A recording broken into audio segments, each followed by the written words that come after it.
হামিদপুরের মানুষকে বলতেছে আমাদের খেতে দাও, আমরা দুইজন মুসাফির মানুষ এসেছি।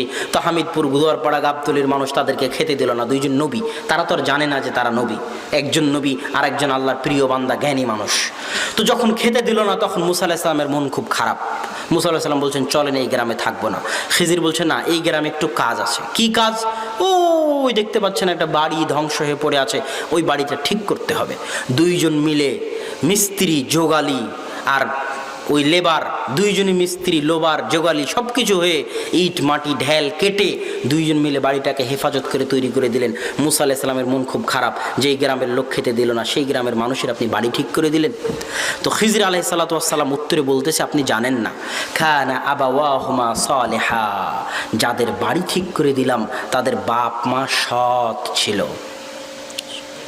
বুঝাতে পারিনি। ওই দুই এতিমের সন্তানের সম্পদ হেফাজতের